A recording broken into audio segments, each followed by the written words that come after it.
is great. So you mentioned earlier that we were doing this tech conference back in September, and we're in our ECAM headquarters. Everything is going along swimmingly, and all of a sudden, Cox Cable decided to just not work in the middle of this important event. There's a couple thousand people like ready to see what's going on, and normally these things happen. It's a blip. It's a 5 minutes or 10 minutes blip or whatever. No, it was like the whole rest of the day. So I streamed the entire second half of a multi-thousand person conference with an iPhone 12 because Speedify kept it going. You saw part Really? of it? Cool. Nice. All right, we are famous. You want to say hi to everybody? Now you're on the video. It's a wave. That's the camera right there. Nice. All right. We are going back to look at this guy's house. And it has a lot of white lights. It's nice. I like the wreath. Oh, we didn't notice what's going on in the basement window. It's snowing. Takeaways are, first, guys, get started. If I look back at my original lives, they are awful. They're terrible. But we all start somewhere and we all get better. And every time you go live and every time you get on camera, you're going to get a little bit more comfortable. There he is. Hey, Christian. Fine. I think that's where you've got to be a little bit creative. You've got to kind of jump through the screen, and the only way you can jump through the screen is, I think you've got a Peroni like I do. I do have a Peroni. And in a few minutes, I think, or maybe now, we're going to open it, but we can share the exact same beer together and we can talk about it. And all of a sudden now, we've reached each other at a deeper level. But it was like a hard drop. Stream ended. Concurrent viewership halved or thirded. Is if you lose internet connection, even if you have a dedicated. Brutal how fast they go. Yeah. They'll switch to Netflix. There's too many entertainment options. So I was sitting there like the first time it happened. What can I do? And I looked over at my backpacks of the gear that runs on Speedify. You paid for a year of it. You can use it on any computer or device. So I just pulled out my one of several hotspots I have, hooked it up, cranked up Speedify, and it has never been a problem since. And lo and behold, you've got one microphone in there, you've got two dongles in there, you've got an Ethernet there, and you've got Wi-Fi running on the thing as well. If only we had some software that we could bond all those signals together and broadcast over. Hey, guess what we did? We started using yours. Others I don't think are available, but we haven't used others. But what we did was we used the Speedify software at a command line level. So it's not running a whole UI which is starting to drain resources. It's really very, very base level. And the really clever people at the BBC got it all working. And we're now presenting whole programs every single day of the year have been presented using this technology. All our weather reports from our weather presenter are done on them. Oh, we're actually at an hour here, but if you don't mind, I'm happy to keep going. Yeah, I mean, this build's going to be done in like a minute, so. But here's the build. I don't have a power cable, unfortunately, or I don't have one readily available, but this is what it looks like. Nice. Good to go. We're using software like Speedify to bond our internet connections. So we're using both the iPhone 12's cellular connection, and it's connecting to this Android phone in my hand and using its Verizon connection. So hopefully we get good video even though we're walking around in West Philadelphia. We also talk about stuff like, how to run your business with live streaming. And I think Nate's gonna have a lot of insights. You guys slide over that way. You're about to walk on the railing. A lot of insights because he's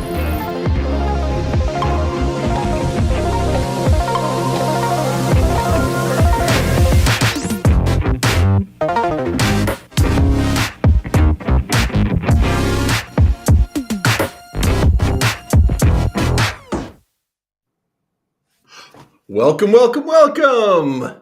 Hello. I'm your host, Alex Gizis, and this is the 70th episode of Speedify Live. Wow, I got on a 70. Wow. 70? You earned a round number because you're such an Right, awesome it's very guest. nice. Well, no pressure.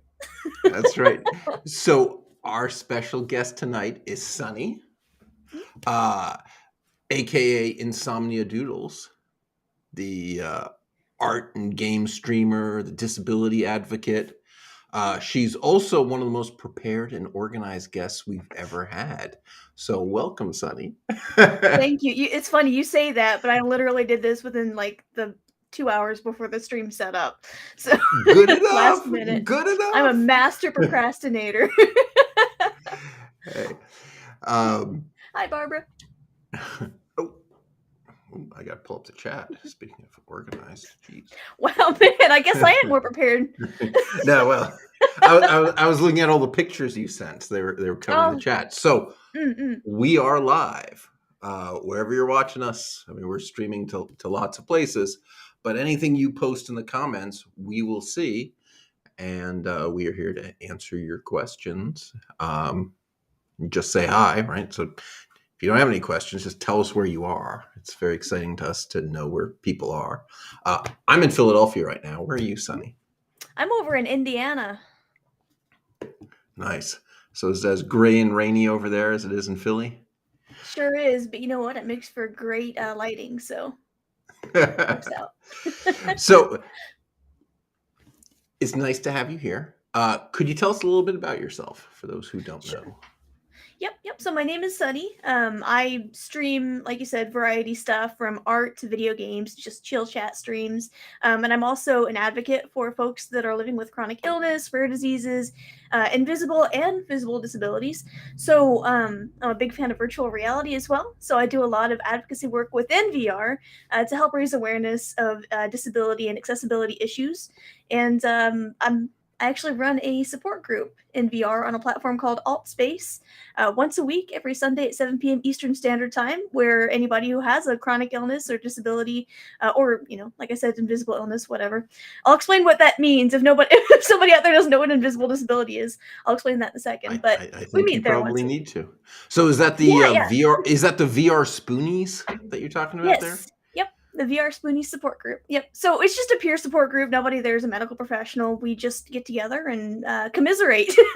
And, of course, talk about our wins and victories and stuff, of which there are many. But if you don't know what an invisible disability is or an invisible illness is, basically it's something that impacts your health or your ability to function that isn't outwardly visible to the naked eye.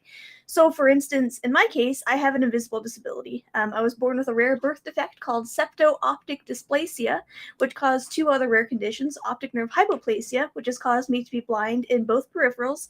So I have tunnel vision. So my peripherals are totally blank. And that's the way it's been since birth. So this is my normal. I'm used to it. But it would probably really confuse everybody else. It's kind of like, if you can imagine wearing blinders all the time, that's what it's like. And that can really impact my independence because I can't drive because my eyesight is so bad, just stuff like that. So that's one part of my disability. But the other part, which is the other rare condition caused by the septo-optic dysplasia, which I find more debilitating, is a pituitary disorder called panhypopituitarism. So to break that down for you really quick, pan means all, hypo means deficient, and pituitarism means having to do with the pituitary gland. So basically my pituitary gland doesn't make the hormones necessary for survival on its own. I take a bunch of medications throughout the day to replace those missing hormones and keep myself alive, but treatment isn't exactly a cure. So a lot of the symptoms that I experience are due to my hormone imbalances not being, or having hormone imbalances because those hormones don't exactly mimic exactly how a normally healthy person's body would be making those hormones. So I could experience extreme fatigue, muscle weakness. I get sick very easily because my immune system is absolute garbage. Oh, by the way, got my 4th COVID shot. Very happy about that. I'm all set, ready to go. Good. Bring it on, Omicron. But so that's my health situation. And due to the unpredictability of my health overall. I could become sick very quickly or very easily, very often, and the symptoms that I have are totally unpredictable.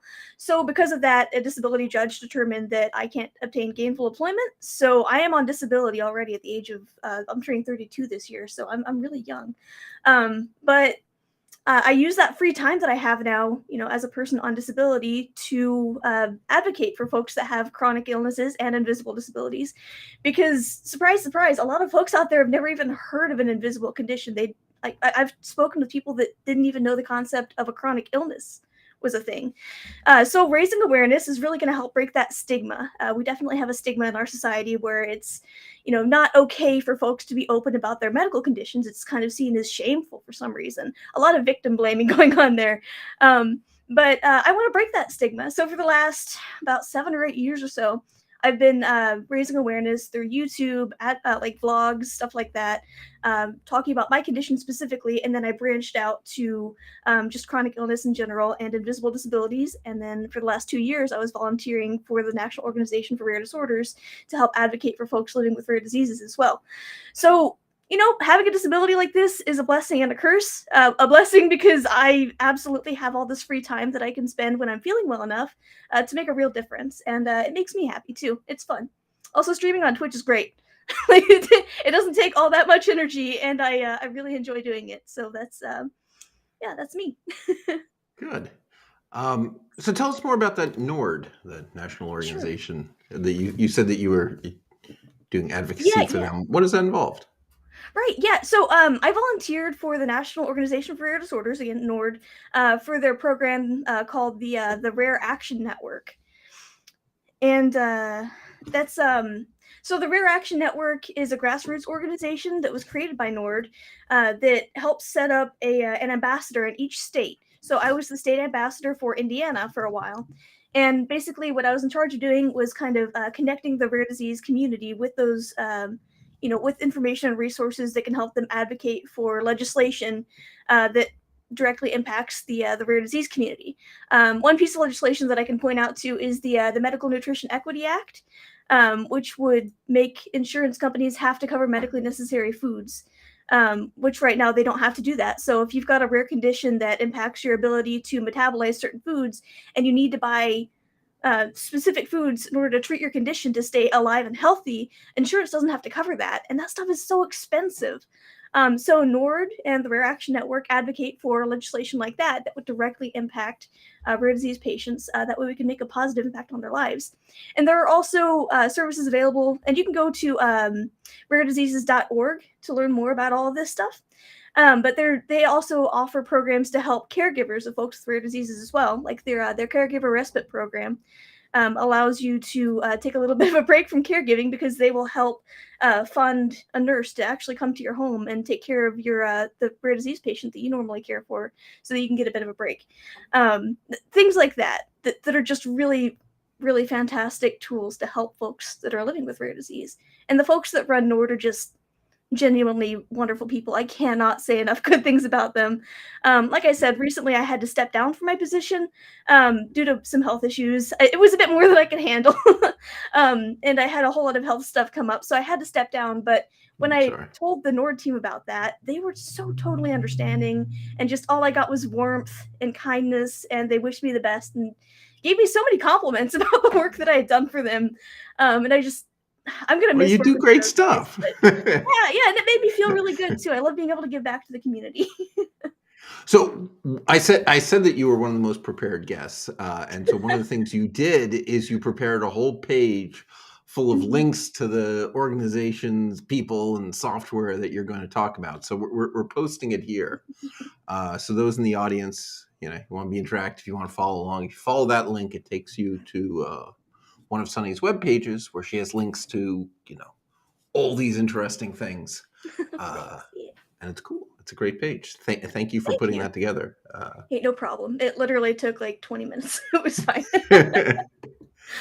So when you describe yourself as a chill streamer, is that, it's a funny question. Is it just an adjective that you're chill and you Well, stream, or is like chill I use a streaming lot of move? ice. Is it sort of a movement? I crank the air conditioner way up and I just freeze.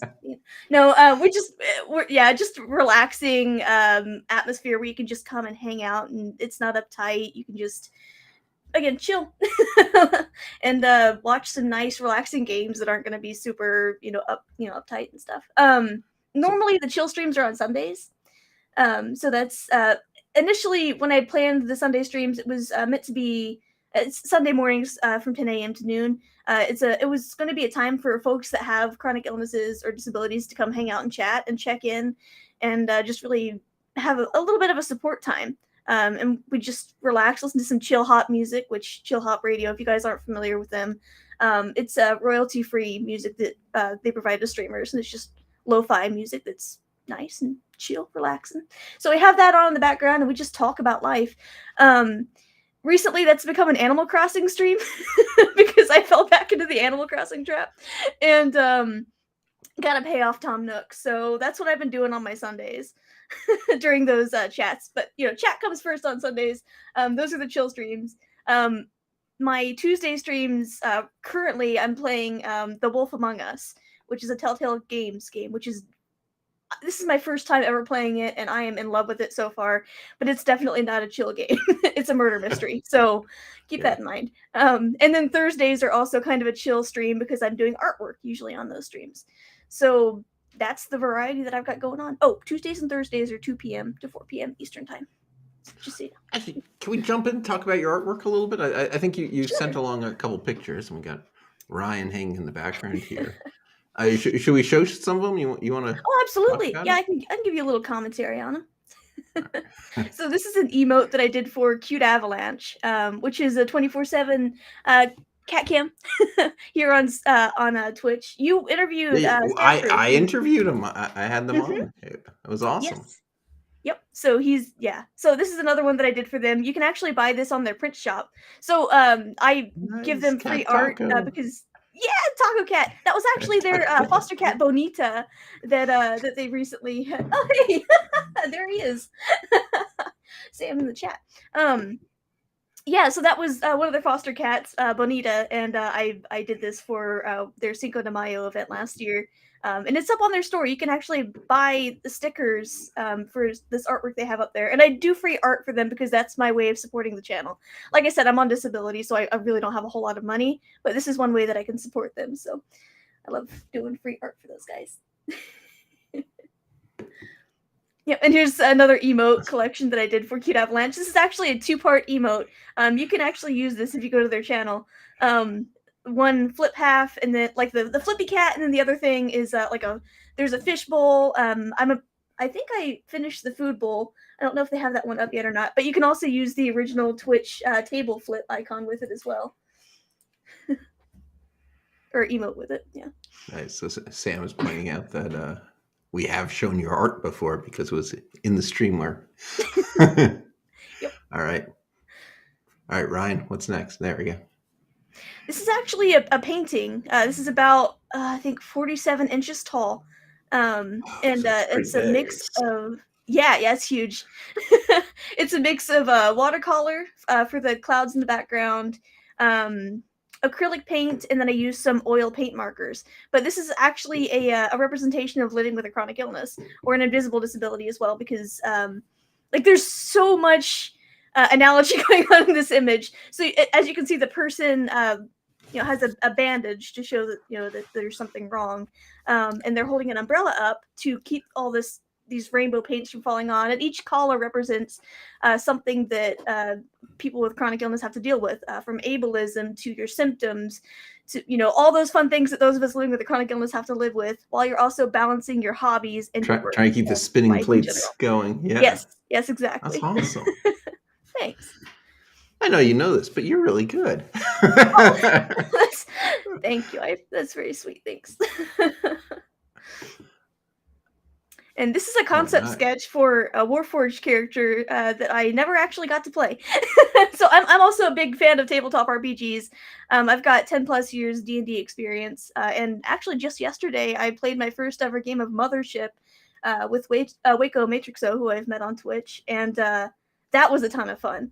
So this is a character that I had planned on making for like kind of a it's D&D 5th edition, but we were kind of in a cyberpunk style atmosphere. It's kind of, I don't know, imagine D&D like Middle Earth, but cyberpunk. And that's the setting that it was going to be in, but I never did actually wind up making that character. That's pretty cool. Thanks. And this is a work in progress sketch that I am probably never going to finish. But I'm so proud of the details that I put into it that I like to show it off sometimes. This was actually from when I was playing with another artist on Twitch in another tabletop RPG that he had actually created. So Aconarch Artist created a tabletop RPG called Perdition. And this is some fan art that I did of a character that I had played in a game that I played with him, of his game that he made, and her companion. So, okay, so on my stream, one of my channel points redemptions is you can ask me to send you a postcard. And usually people love my cat Dova. I have a cat cam on my stream, and she usually hangs out with us when she's in the mood. So my cat Dova has become kind of a stream meme for my channel. And whenever somebody redeems a send me a postcard thing, of course you have to give me your address. You just have to trust me, I guess. I'm not going to show up at 3 a.m., but if I do, I'll bring cookies or something, I guess. But I'll doodle on a postcard. You can request something or ask me to, surprise you with a random Dova doodle. And these are some of the doodles that I had sent out in the past. That's really cool. Thanks. They're fun.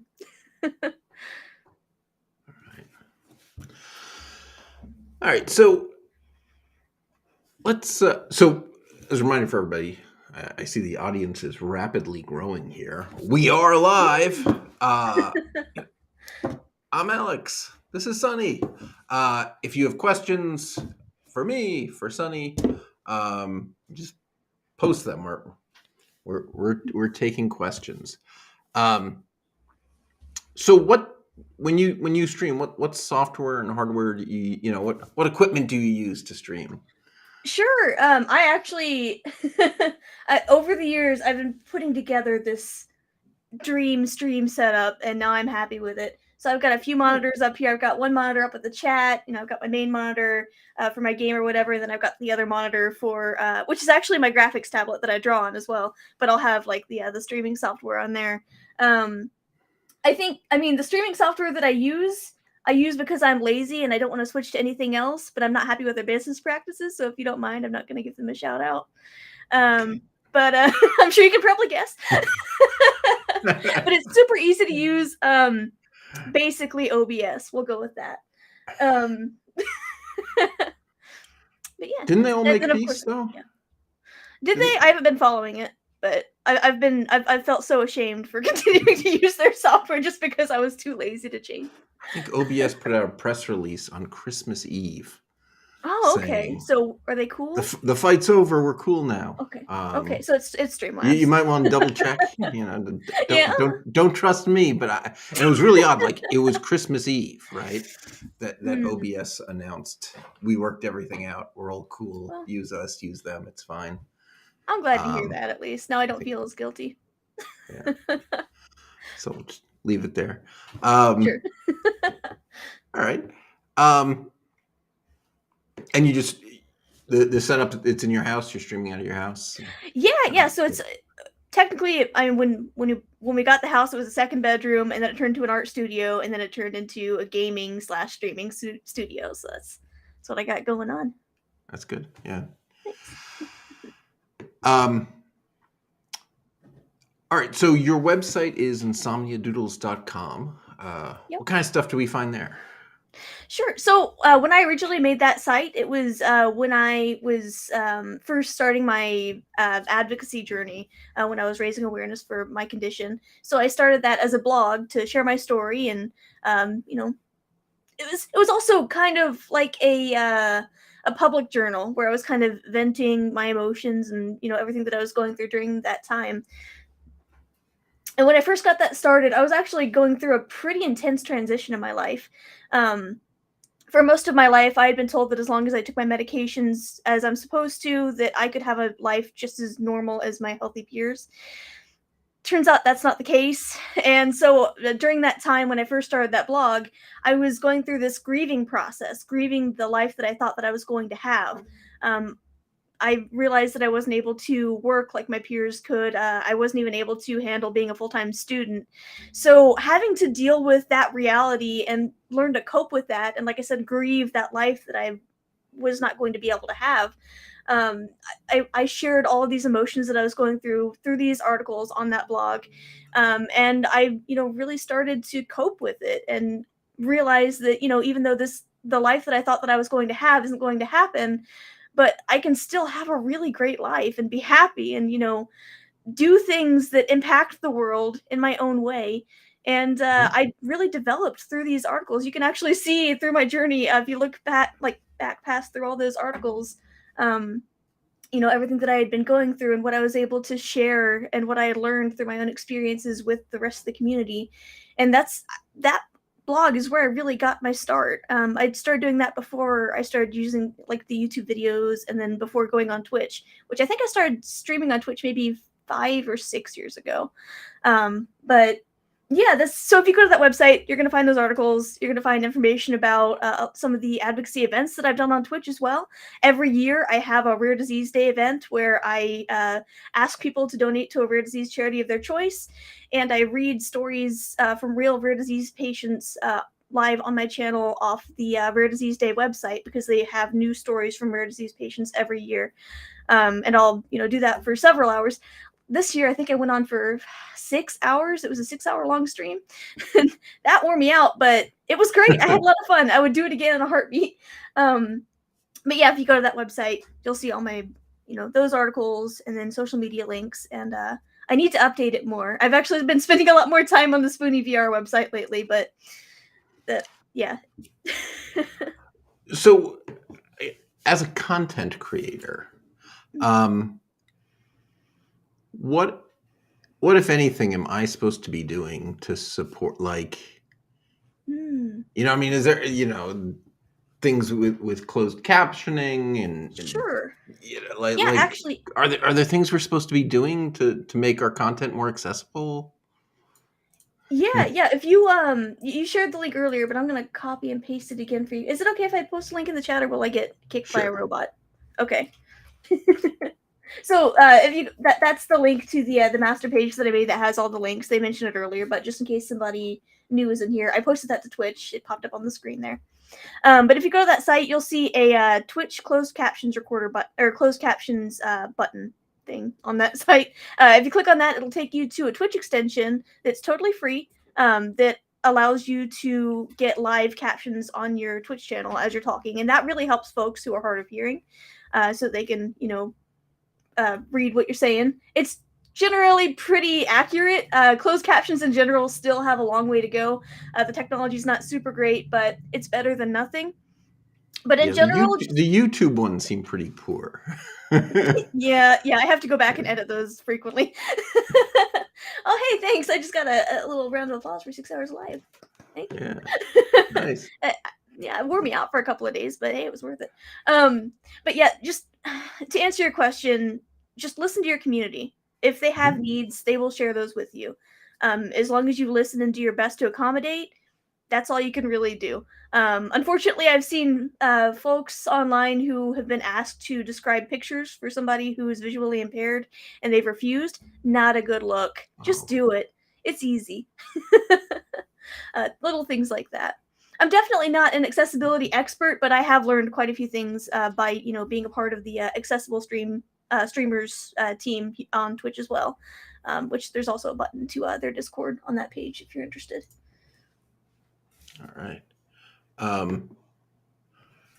Yeah, so I guess, is there any special software or anything that you use to help you, with accessibility? To help me navigate? Yeah.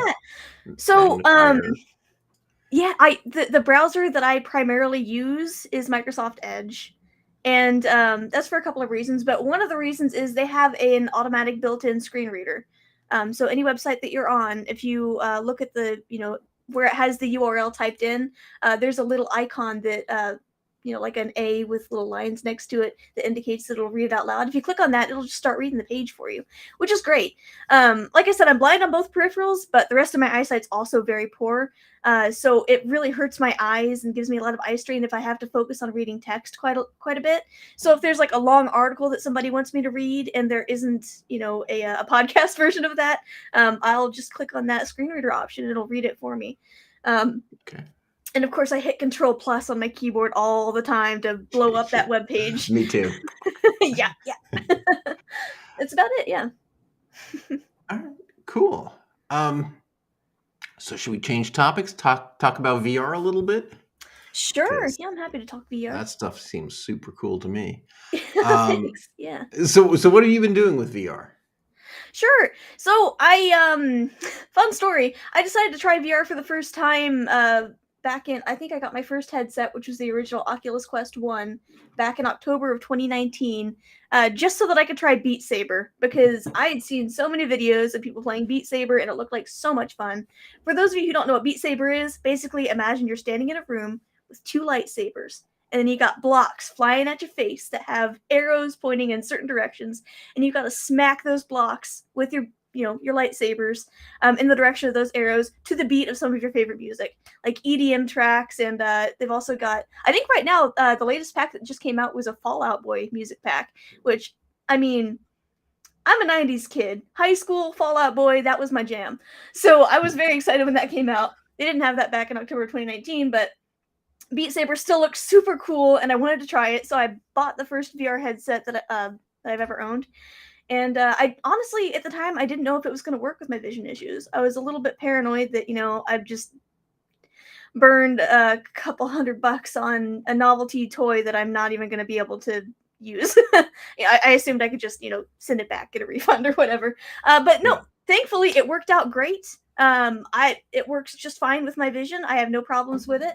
And so is there sort of an adjustable lens that you spin? Yeah. Is that how it works? Or you can change your IDP, which is IPD, which is your eye distance on your. I think it's interpupillary distance is the long words that.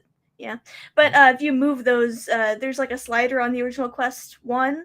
On the Quest 2, there's like 3 different settings that you can choose. So the Quest 1 had more fine tuning, which I definitely miss on the Quest 2, but that's neither here nor there. So you can adjust it a little bit. That's about as far as it'll go. You can adjust the distance, but that's about it. But it's like I said, it worked out great. I was able to play Beat Saber and I loved it. And once I was done with Beat Saber, I decided to look around and see what else you can do in VR. So I downloaded all the free apps that I could, and that's when I discovered a little something that I had never even considered before, which is social VR. And the first social VR application that I used was a little application called AltSpace, which, I mentioned earlier. That's where I continue to host my support group, which we've been doing for 2 years now, by the way. Every Sunday for the last 2 years. We just celebrated our 2-year anniversary, and that was a lot of fun. But I hopped in AltSpace not really knowing what to expect, and so here I was standing in the middle of my living room with this brick strapped to my face, and I'm looking around and seeing all these other real people represented by their own 3D avatars. And you feel like you're really there. The feeling of presence is really strong. Anybody who's never experienced virtual reality before, I really can't stress enough how realistic it feels. Just being in this virtual space with all these other people. Yeah, Ryan, if you want to show the screenshots, you're absolutely welcome to do that. There we go. So this is from our 2-year anniversary. A few of our regular group members there, we had a bit of a party afterwards, after our usual meetup to celebrate our 2 years, where we got together in this space. This is what it looks like in AltSpace. There are a bunch of different world spaces that you can hang out in. This is our cartoony, but you're in the cartoon, right? That's really cool. It's definitely cartoony. Now VR is getting better. We'll talk more about that here in a bit. But we got together. We were for the celebration for our 2-year anniversary. Here we were playing what's called Holograms Against Reality, which is basically AltSpace's Cards Against Humanity clone. So we're sitting there playing Cards Against Humanity together, and these are some of the regulars that come to our support group meetups every week. I love those guys; they're fantastic. That's really cool. Thanks. Yeah. So so I fell in love with social VR immediately. because, so like I said, my independence is, I have limited independence because of my issues, my health issues and my blindness. So I don't really get out of the house much. And I'm really, for the like, before I discovered social VR, I was isolated more, more often than I care to admit. It was not a good time for me emotionally. But once I had discovered social VR, and then at any time, whenever I'm lonely or bored, I could just strap that brick to my face and go to a party in alt space at like any time. It's wonderful. Nice. So I And fell it in love really with has social VR. that sort of presence you were saying. It does. It does. You, yes. you And actually feel like you've seen in person, because right. these Zoom calls, it's sort of like being there, and it's sort of not at all like being there. Yeah. The sense of presence is there. There's actually research, done, proving that it's, more effective in terms of memory retention when you're having a meeting in VR versus a Zoom call, because that sense of presence is so important for your brain to, click, like, kind of grab onto things. It's really funny if you're in VR and you stand next to a wall, even though that wall is not really there. If you lean up to it, you can kind of feel like you're standing up against a wall in real life. Your brain is tricked enough to make you feel like, oh, there's a wall here, don't bump into that, and it's very cool. That's nice. Yeah, but social VR why alt definitely space? I know good. like Mozilla has a similar, they've got their 3D worlds thing for holding meetings and stuff. Yeah, I guess haven't why do you been- pick alt space? Do you know how it compares to some of these others? I think it's because it was right there. It was easy to download, easy to access, and you can. I mean, I don't know about the Mozilla one. I've never tried it, but And I'm I not did recommending it. because it was there in the Quest I store. just saw Sure. it. But the really great thing about AltSpace is it's multi-platform. So you can get on in VR, or you can download the 2D PC client and get around using WASD controls. And it's not as cool as VR, but you can still come to meetings and stuff that way. And that's, there are other really great social VR platforms as well. I know VR chat. Oh, sorry. I'm sorry, weird little detail. You said you stand there with them. So do you actually stand while you're doing it? Or Sometimes. do you sit in an office chair? More times than not, I'm on my butt, but you can stand up. Yeah, that's one great thing about VR. You're standing there in a group of people, but you're actually on your sofa, nice and comfy. But yeah, there are a ton of other social VR platforms. I know that AltSpace. I know that VR chat is really popular among a lot of folks. That's a bit more of a rowdy crowd. They're a lot more hyper there. You got a lot of. I love the culture because you do have a bunch of folks running around as anime characters, and I'm kind of an anime nerd, so I love that. But you also get a bunch of 13-year-old boys screaming in your ear, so that's not my jam. So, and that is kind of an issue with VR in general, though. I like AltSpace because there are a lot of moderator controls where it's really easy to kick people out, and they, you'll generally get banned if you're just there to be chaotic. But it's important. Right. But a lot of people really do enjoy VR chat. And then there are other platforms as well that you can find. There are a ton of social VR platforms, but AltSpace and VR Chat are the main two that I'm aware of. There's also Big Screen VR, which is a movie sharing. Like you can go there and watch movies in a big movie theater with a bunch of other people. I've used that one several times. Sometimes people will just set up a room and chat in there as well. There's VTime, which allows you and 3 other random people to sit together in a room and chat. You can just go into a random room with other strangers and just hang out. And then, of course, there are actual VR games that have really robust social options. Robust multiplayer features. Like my favorite VR game one of my favorites is Real VR Fishing. And it is hyper realistic, photorealistic fishing simulator. And you can play with your friends there. It's amazing. Like, I'm gonna nerd out over Real VR Fishing. It's just so good. It's beautiful. It's beautiful. Good job to Mirage Soft. Seriously, I love you guys. Nice. But you can go in there with 3 other people and fish together and talk, and you could just join a multiplayer room with people that you don't even know and make new friends just like that. But another service that I recently discovered and I really love is a service called Help Club, which is specifically for support groups. Peer support groups, and they actually have some of the people that work there as coaches have been trained in certain CBT, cognitive behavioral therapy, and kind of help people work through some of their things that they're dealing with using real therapeutic methods. And recently, they've actually added me on as a group leader. I host another support group with them on their platform every Monday on Help Club, and they're fantastic as well. Again, I'm not a medical professional or anything like that. I'm just a peer. Basically, I just make sure the group moves along smoothly. But it's really nice, and they're doing really great things over on Help Club as well. Oh, that's nice. Can you use Control Plus in Speedify? Yeah, can you? Can you zoom it in? I believe you can, at least on Windows. Does it work on a Mac? Here, I'm on a Mac. Let's try it. Doesn't work on a Mac. I think on Windows you can Control Plus and zoom in Speedify. See, that's why it's important to have these conversations, because if you guys don't have that feature, now you know to put it in there. Yeah, and we implemented a lot of the accessibility. Oh, it would be Command. Oh, you're right. I probably just used. Someone's pointing out there would be Command Plus on the Mac, but it still doesn't work. Yeah, we put in all those accessibility tags so screen readers can read Speedify. Oh, that's good. I have a feeling there's some way to do it nicer. It seems very awkward to me. And I feel like we need to consult with some people who really use screen readers to ask, is this what the experience of having the software read to you is supposed to be like?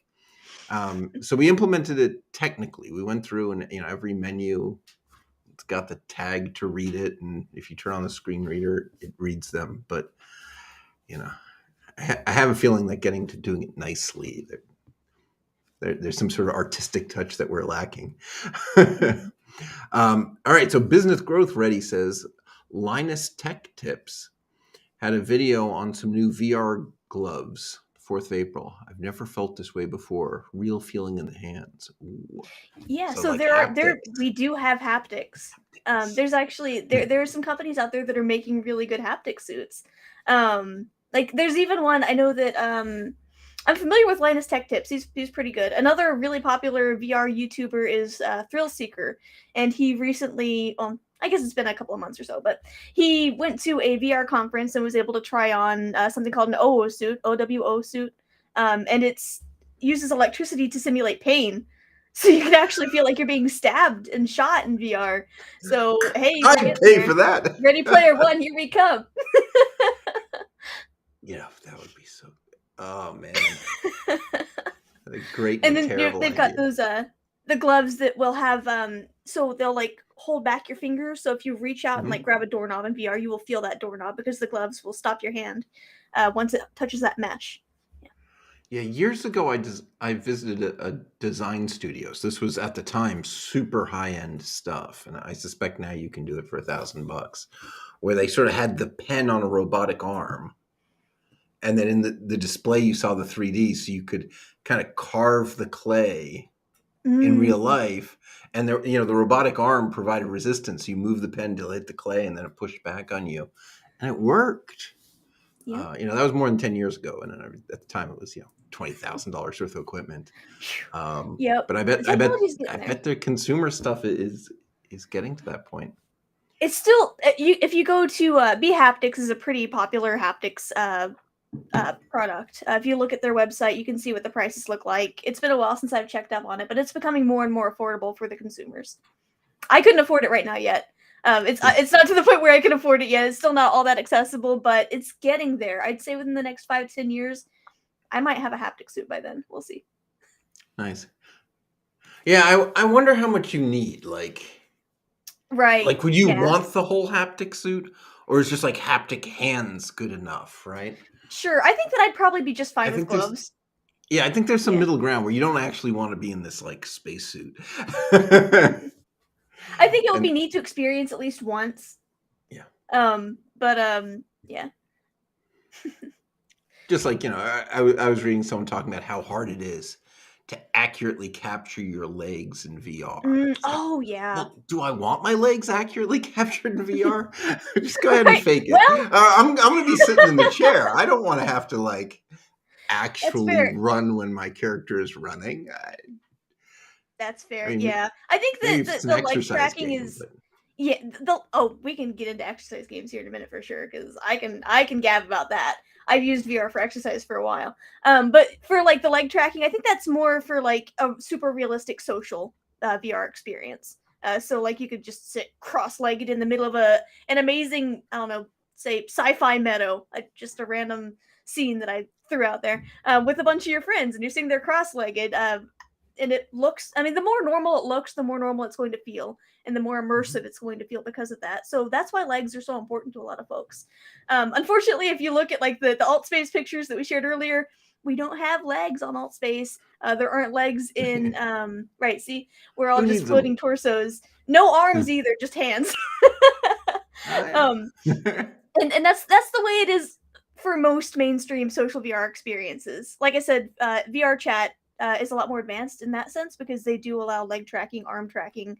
If you've got a Valve Index, which uses like base stations all around your room that can really track your whole body, you can have a really, really great experience that way in VR chat, and people can actually see you moving around and dancing, looking totally realistic as your 3D anime waifu. So it's that's why legs are important for a lot See, of I'm a fan of the we're Fortnite not where there there's yet in general. there's a dance button. You press dance, and now your character's dancing, and you don't need rhythm. That's true. That's true. Yeah. Yeah. Best dancing I've ever done. Really quick though, I do want to mention that VR exercising that you were talking about. Yeah, please.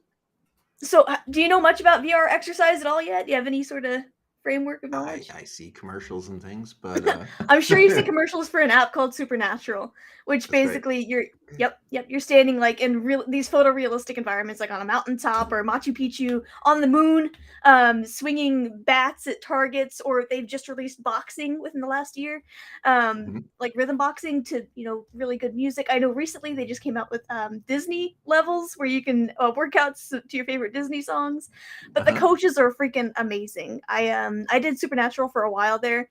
Unfortunately, I've got a bit of like a heart issue, so I can't work out as hard right now. We're working on building up my stamina so that I can get back to that. My goal is to be able to play Supernatural again, but it just made my heart rate too fast. For most people, it's totally fine. Like I'm not saying that it's going to cause health issues for anybody. Just everybody's different. Consult your doctor. Yada yada yada. But Supernatural is so much fun. It is a paid subscription, but it costs it's cheaper than a gym membership, and you can do it from the comfort of your own home, and you will get an actual workout using this app. The coaches are super amazing. Shout out to let's see, I think Coach Dwana is probably my favorite. All the other coaches are great. Don't get me wrong. You're Dwana, I love hardcore. you. Known by name. That's good. Oh yeah. They walk you through the exercises as you're doing it, reminding you to breathe, to watch your posture, to make sure you're actually doing the exercises right, because these levels are choreographed by actual trainers who know how to activate those muscle groups. And oh boy, you'll do squats, and it'll hurt for several days until you get used to it. But once you get used to it, it feels so good. Supernatural's great. You guys check it out. Oh, that's really great. So how mass market do you think it's going to get? Or, do you think in 5-10 years, is everyone going to be VRing? God, I hope so.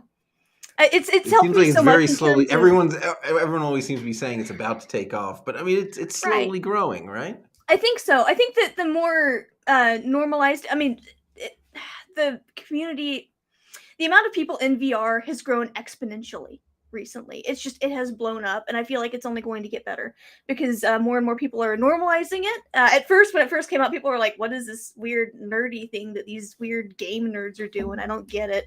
And now people are going to work in their VR headsets. I think that Meta has some terrible business practices, and I could rant about that for a while. You guys, I love your product. You need to do better. The anti-competitive stuff is no good, but I will say that they are on the right path in terms of bringing the business community into this. They're encouraging people to use their headset as a virtual office, which is, like I said, the sense of presence is so important. And being able to put on your headset and suddenly being in your office surrounded by your coworkers, bringing up a 3D model of whatever you're working on. Say you're a game development company, you can bring up the level that you're working on, show all the details that you've put in there in Unity, and kind of zoom in and look at it together and have a meeting in VR with that sense of presence. You're going to remember it better, and it's just going to be a better time than a Zoom call, a lot less boring. So they're definitely trying to bring in the business community, and if they're doing that, it's going to bring in more of the normies. So it's not going to be just gamers, and I think that that's going to help it grow. But I really do hope that it takes off in the way that I'm, expecting that it will, because like I said, finding social VR and having that connection and being able to be less isolated has made such a difference for me in terms of my disabilities. And I know that there are a lot of folks out there who have really limiting physical abilities, but don't really have limited energy as much. So they could do certain work, and being in VR could actually help them access jobs that they could do. Actually, right now, you could get a job through Meta moderating their. Actually, I don't know if they're hiring right now, but last time I talked to one of the moderators there, they were hiring. It's been a while, but you could, for instance, hypothetically, get a job moderating some of these virtual spaces. So where you're just standing there is kind of like the Walmart grader of Meta. Things like that. So even though you have a hard time getting out of your house because accessibility in the United States is not great, unfortunately, we don't have sidewalks on my street. If I were wheelchair bound, it would be even harder for me to get out of my house. But if I had the energy that I could put into an 8-hour shift at a job from my home, I could put on a VR headset and work from home that way. And that's an option. And then you feel a lot less isolated, I think, when you have that sense of presence and you're interacting with people in VR as opposed to just over the computer. Neat. Yeah, I was looking, and I'm blanking on the name, but there are apps for computer programming in VR, where you put on the VR headset and there's just monitor after monitor. You're surrounded by more monitors than you could. Are you talking about OpenOffice? Or that might be it. Yeah. I think that between the monitors, you can see that you're on the International Space Station. But oh, sure, yeah. So that's what I was mentioning earlier, like with Meta's plan to kind of bring in the business side of things by allowing you to have this virtual office where you've got all these monitors that you need to work with. Currently, there's virtual desktop, which is again, back to Meta's anti-competitive practices. They've really screwed over virtual desktop for a while there, and they actually were kicked off the Oculus store for a little bit. But now, or at least there was some drama a while back. But anyway, you can already have that experience using virtual desktop and bring up multiple monitors from your computer. You can connect your VR or the Quest headset to your computer wirelessly using virtual desktop, and then use your monitors within your headset. I think that we're going to have to improve the hardware a little bit better, because the way it is right now, the vision, the acuity is not as great. So it hurts my eyes more to use a monitor virtually right now, just because I think what's the word that I'm looking for? Resolution? Yes, thank you. That's the word. It just was not coming to me. I'm an artist. That's bad. I should know that word. Yeah, the resolution is not great. They're working on it. It's becoming better and better and better. If I had a Valve Index, it would probably be fine. Or actually, the HP Reverb G2, I think, is the one that has the best resolution consumer, on the consumer market, that I could potentially afford right now anyway. But yeah, I'm just pulling that out of my butt because I don't remember exactly which headsets have the best resolution. But the point is, with my Quest 2 headset, the resolution isn't high enough that I could actually use it as an office space currently. But I know that that's improving over time. And they're working on something called Project Cambria right now, which might, we only have speculation at this time, but I'm sure the resolution is probably going to be a bit better on that one as they, make improvements. Only John Carmack would know. Yeah. Nice. What else? So you're really pretty much a believer in the metaverse, huh? I want to think believe. Facebook is building it the right way? No, I don't trust Meta one bit. I don't trust them as far as I can throw them. I think that we should be very cautious. I think that we need to have some serious conversations about privacy. And they really need to take a look at their anti-competitive practices, because I feel like right now, the way things are, if you've got access to Unity and you can create VR experiences for free, which you can do right now, you can download Unity for free and you can make your own VR experiences if you have the will to learn. You can make something great, set up your own Patreon, and have a community support you and make money that way. You might not make it into the Oculus store if they decide that you don't, if they decide that they have a similar product that they want to push more. They just got a really bad history of anti-competitive practices, and until they change their attitude on that, and until they, change the way that they handle our privacy, I cannot say Yeah, the wholeheartedly that I privacy support them as a company concerns or trust them. Yes, yeah. in I VR, want to. they're learning everything about you, Yes. right? Oh, did Not you know that just you what could you did in the actually? browser. Did you know that your movement within a VR headset is biometric data? They can Of course it determine who is. you are based on your Of head course it movement. is. Yeah. Yeah. So that's fun. Uh, You mean my but tilted I head? mean, yeah, they can. Oh, yep, that's Alex, all right. Yeah. But yeah, I see I want myself to on trust camera. I them. try to straighten it, but I love their product. I love that they're, I love that they've really helped VR grow, because they have. I mean, I can't talk about VR without talking about Meta, because they have definitely helped the VR community grow. And they're doing some great things on that front, but I can't support them ethically at this time. yeah. And I hope that changes. I mean, if their financial things are I assume they're true. The what $3 billion every 3 months they're spending on the VR stuff. Yeah, I know in their Horizon Worlds application, in Horizon Worlds, they actually just recently launched something where they're paying creators to make worlds. Like, you can sign up for this unique program where you can get funding. They have I can't remember exactly what it's called, but if you look it up, if you look up Horizon Worlds creators, I'm sure you'll find something related to that. But yeah, I mean, like I could go on there and sign up for that and make creating actual money.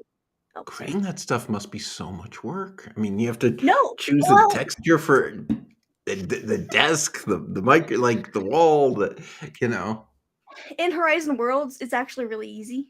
I've built a couple of things in there. I've got my own apartment in Horizon Worlds that I built. I've got like everything from I've got an Instant Pot in my kitchen in my Horizon Worlds apartment.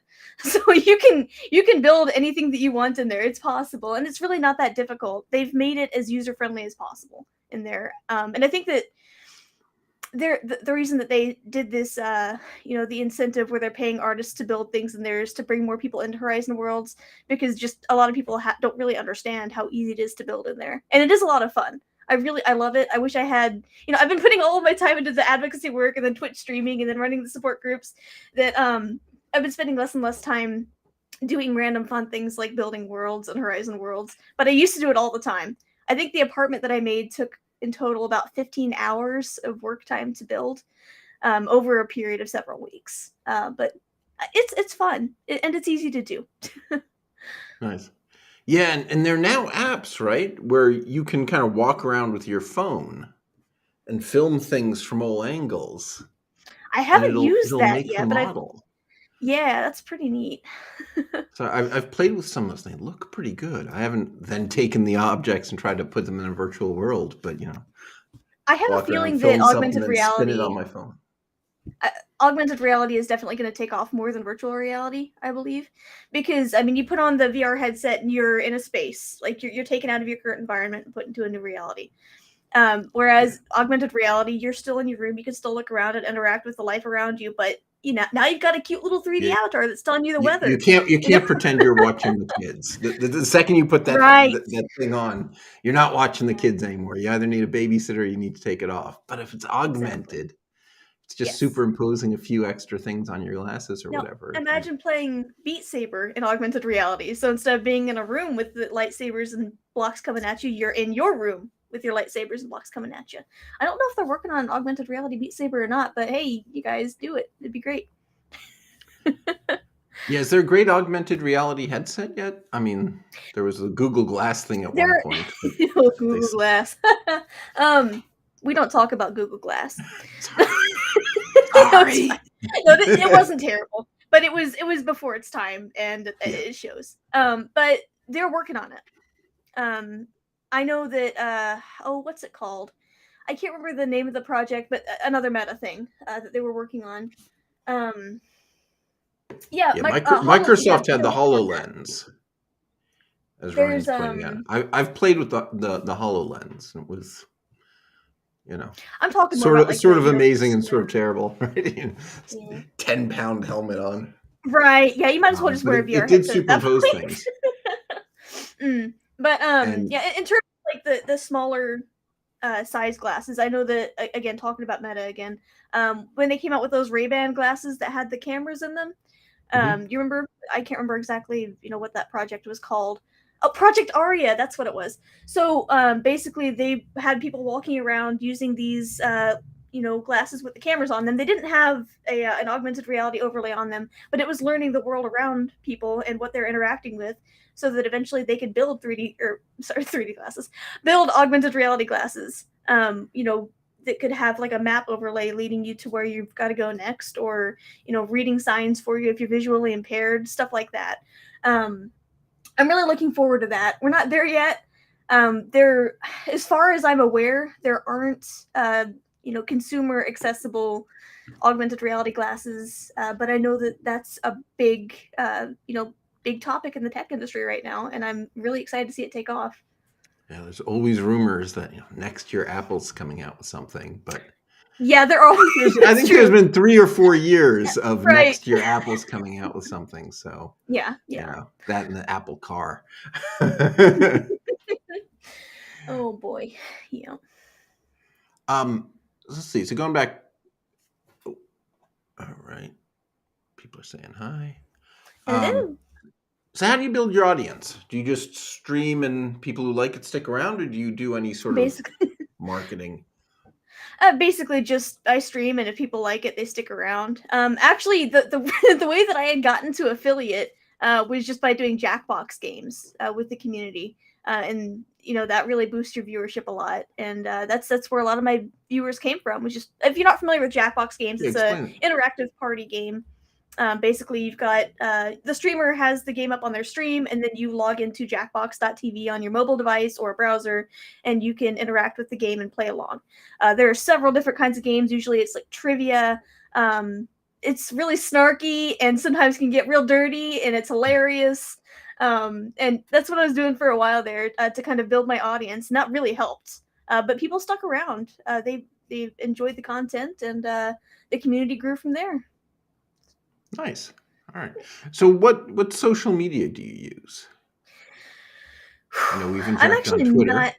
I'm not a big fan of social media, actually. I feel like it's a damper on my mental health. Fair enough. Yeah, once in a great while, I'll get on Twitter and make a post and remind people that I'm alive. I used to be active on Facebook, but again, I have some issues with Meta, so I tend to not hang out on there as much, especially after that thing that they pulled where they emotionally manipulated their user base for, a little science experiment without telling anybody. That was a little mean. So I don't trust them anymore after that, so I don't use them. I'm on there, I just don't post. Yeah, just generally, like, once in a great while I'll check Twitter for messages, but for the most part I'm only active on Discord and Facebook Messenger. I don't scroll through news feeds, but you can find me through So which Twitter. Discord? So Discord's much more individual servers. Yeah. Yep. That's where a lot of folks in the VR Spoonies community that I built an alt space hang out. Actually, I made there's a service called discord.me that lets you kind of make a profile for your Discord server, and it gives you a short link that you can use. So if you go to discord.me/VR Spoonies, you can actually find the community that originally started on alt space. But since I made there's our logo thingy. So yeah, if you go to discord.me/VRSpoonies, it'll take you to that profile. And anybody who searches for a support group, or like uses tags like virtual reality and support group, or just chronic illness support group on discord.me will find that profile and can join us. So we've had a lot of folks actually join us through discord.me that just don't even have a VR headset or any interest in VR at all. And that's totally fine. Like, the community there in the Discord is just, it's for folks to get peer support living with chronic illness, disability. And we, of course, we include things like psychiatric conditions, neurodivergence, stuff like that as well. So if you deal with a medical condition or anything that impacts your ability to function in any way that is generally stigmatized in society for whatever crappy reason, this is the place where you can hang out and find folks that know what it's like and kind of share in that. But because we got our start in VR, we also talk a lot about VR in there and organize games and meet up and go fishing together in VR. It's a good time. Nice. Sounds like fun. So we've actually been, believe it or not, talking for a whole hour shoot. here. I'm a talker. That's what we're here for, right? That's fantastic. I got carried away. So, do you have any big plans for the rest of 2022? Anything you want to accomplish this year? Let's see. What do I want to accomplish this year? I think that I'm just going to keep doing the support group. And then, of course, every year on Rare Disease Day, which is the last day in February every year, I have the big Rare Disease Day stream. And that's the thing that I really gear up for. Yep. That's the day that it's, you know what? I know we're already over, but I'm going to explain really quick, if that's all right, why that's Rare Disease Day. Go. Okay, so as you know, February sometimes has a 29th day. The most rare day of the year. So having Rare Disease Day on the last day in February, sometimes you get that rare day, and that's why we do that. That's clever. Yeah. Very clever. All right. All right. So I think we're gonna wrap up and let you go. So if you're interested in this, I interview, on Speedify Live, interesting streamers, people who make streaming software. Now. I know you've been a regular, and I really do appreciate, when I ask does anyone have any questions, there's InsomniaDoodles, so thank God I'm not alone, right? Not talking to myself because you're there. Yeah. Oh, nice. Thank you for sharing your lemonade, Sonny. You are inspirational. All right. You inspired Barbara. Thanks, Barbara. Looking forward to so anyway, if you're interested, follow, whatever. It's all free, but wherever you're watching this, because we're actually using Restream Studio tonight, and so we're streaming to Facebook and Twitch and Twitter and YouTube, all at once. So follow us, and if you're interested in InsomniaDoodles, which hopefully you're interested in both of us, we've posted the link in the comments to her page with the links, and there you can find her Twitch channel, or you can just search for InsomniaDoodle in Twitch, and it will take you right to her page. I'll be back on Tuesday. We're going to be interviewing Yuri from Sophelium. This is the maker of Larix Broadcaster. So anyone who does IRL streaming, walking around with an iPhone doing their streaming that way, is probably using Larix Broadcaster. It's probably the most popular app for that. So he'll be here, and we'll be talking to him about IRL streaming and making software for IRL streaming. He's the guy building the hammers and the shovels that the rest of us are using. So should be cool. It's pretty awesome. Any parting thoughts, Sonny? Anything we missed here? You know what? Yeah, I do want to point people out. We talked a little bit about accessibility and VR. I want to point out if you go to spoonieVR.com, which is the website that I built to help raise awareness for accessibility within VR. At the top of the page, you'll see something that says VR accessibility chart.